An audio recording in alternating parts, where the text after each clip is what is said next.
The Las Vegas Aces just exposed themselves in the most embarrassing way possible. And A'ja Wilson's meltdown after Game 4 against the Indiana Fever proves they can't handle losing without blaming everyone but themselves. When Aaliyah Boston absolutely dominated with 24 points and 14 rebounds, Wilson had the audacity to claim Boston got a quote special whistle unquote. Let me break this down for you because what happened in that playoff game wasn't about refs. It was about the Aces getting completely outplayed and then crying about it like spoiled children who finally didn't get their way. Before we dive into this absolute circus of excuses, hit that like button if you think the Aces need to stop whining and start playing better basketball. Trust me, what you're about to hear will make you question everything about Vegas's so-called dynasty. So picture this scene. The Indiana Fever just finished destroying the Aces on the boards, attacking the paint relentlessly, and Aaliyah Boston is putting on an absolute clinic against the supposed MVP A'ja Wilson. The Fever shot 34 free throws, while Vegas only got 11. And instead of admitting they got outworked, Wilson drops this gem about Boston having a special whistle because she shot 13 free throws. The irony here is thicker than Vegas humidity in July. This is the same A'ja Wilson who's been living at the free throw line for 3 straight games, getting every ticky-tack call imaginable. But the moment Indiana finally gets aggressive and earns their trips to the line, suddenly it's a conspiracy. What makes this even more pathetic is how Becky Hammond handled the post-game press conference. When asked about the flow of the game and the defensive 3-second calls, she literally just said, "They shot 34 free throws and we shot 11. Next question." That's not analysis. That's a temper tantrum from a coach who's used to getting every call going her way. The desperation in her voice was almost as obvious as the Aces' inability to guard the paint that night. But here's where it gets really interesting and why 2025 might be the year the Aces dynasty finally crumbles. The Fever didn't just beat Vegas with some lucky whistles. They exposed a fundamental weakness that's been hiding behind favorable officiating all season long. When you actually look at the game tape, Boston wasn't getting special treatment, she was getting position. Deep position. The kind that forces defenders to either foul or give up easy baskets. She sealed so effectively that Vegas had no choice but to hack her arms every time she caught the ball near the rim. Let's talk about what really happened in that paint, because this is where the Aces' excuses fall apart faster than their defense.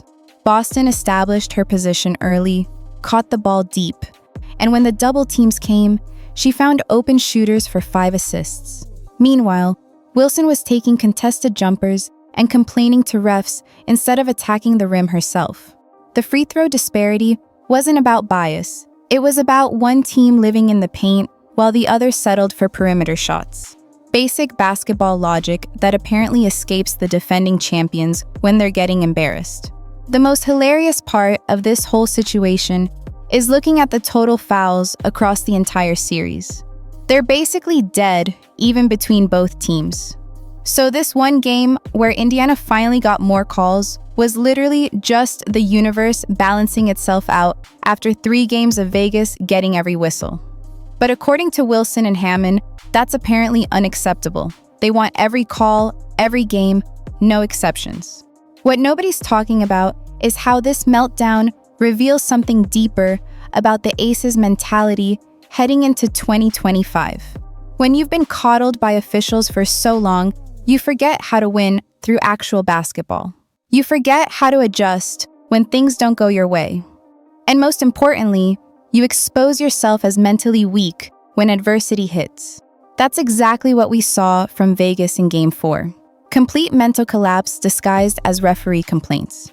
Remember when champions used to take responsibility for their losses? When great players would admit they got outplayed and vow to come back stronger? Well, apparently that's not the Vegas way. Instead, we get Wilson sarcastically talking about special whistles while conveniently forgetting she's been the beneficiary of those exact whistles for years. The lack of self-awareness is almost as stunning as Boston's performance that night.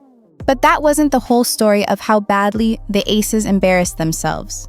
Hammond actually made a coaching error so amateur that it belongs in a blooper reel, not a playoff game. She called a timeout when Vegas didn't have any left, gifting Indiana a technical free throw in crunch time. This is supposed to be one of the best coaches in the league, and she can't even keep track of her timeouts in the biggest moments. Then she has the nerve to blame the refs for the loss? The comedy writes itself. The real story here isn't about one game or one bad call or even one series. It's about what happens when a team built on favorable treatment finally faces adversity. The Aces have been the golden children of the WNBA for so long that they genuinely don't know how to handle getting punched in the mouth. And Boston didn't just punch them. She absolutely demolished them with a performance that should be studied in basketball clinics for years to come. Think about the psychological warfare happening here too. Boston, a young player still establishing herself, just went toe-to-toe with the supposed best player in the league and made her look ordinary. Wilson needed 31 points just to keep it close, and she had to work for every single bucket while Boston was getting easy looks and drawing fouls at will. That's not a special whistle. That's special preparation and execution. What happened next would shock everyone watching, including the Vegas bench.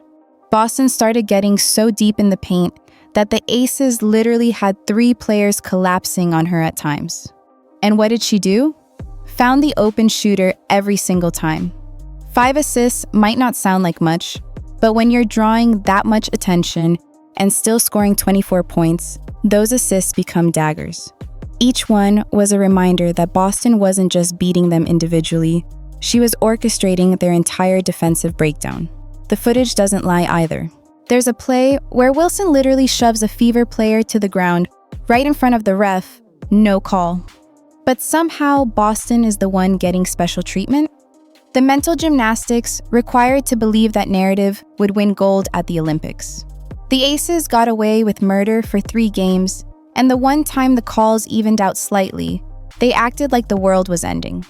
Here's what really stings for Vegas and why this controversy matters for 2025. The league is catching on to their act. Other teams are seeing that when you attack the Aces physically, when you don't let them play their finesse game, they crumble, they complain, they point fingers. They do everything except adjust and overcome. That's not championship DNA. That's entitlement masquerading as excellence. The numbers tell the real story that Vegas doesn't want you to hear. In Game 4, Indiana out-rebounded them, outworked them in the paint, and outscored them when it mattered most. The free throw disparity was a symptom of Indiana's aggression, not the cause of Vegas's loss. But admitting that would require the kind of honesty and accountability that seems foreign to the Aces organization right now. Let me paint you a picture of what true dominance looks like, because apparently Vegas forgot. It's Boston catching the ball so deep that defenders have no choice but to foul. It's her passing out of double teams with the poise of a 10-year veteran. It's scoring 24 points, not because the refs love you, but because you've worked your defenders so hard they can barely stand by the 4th quarter. That's what Boston did to Wilson, and that's why Wilson's complaining about whistles instead of talking about basketball. The reaction from other players around the league has been telling too. While Vegas was crying about refs, other stars were praising Boston's performance and Indiana's game plan. They saw what really happened, a young team executing perfectly against a veteran squad that expected to coast. The respect Boston earned that night was worth more than any whistle, special or otherwise. But here's the kicker that nobody's discussing. This wasn't even Indiana's best game. They still had room to improve, still had adjustments to make, yet they dominated the Aces so thoroughly that Vegas's only response was to blame the officials. What happens when Indiana actually plays their A game?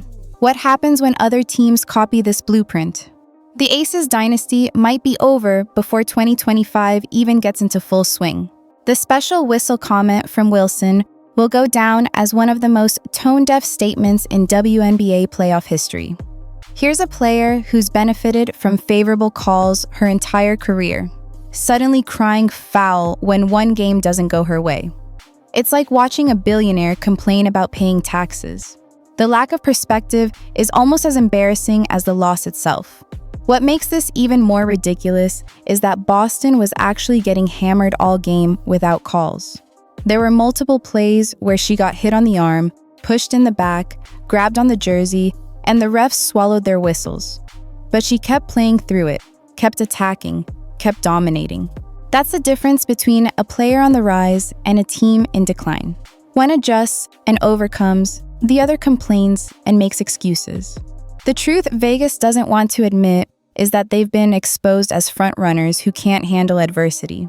When the whistles don't go their way, when the other team punches back, when they actually have to earn their victories, they fold like a cheap suit.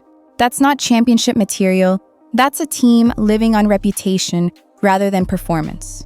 Looking ahead to 2025, this game might be remembered as the moment everything changed.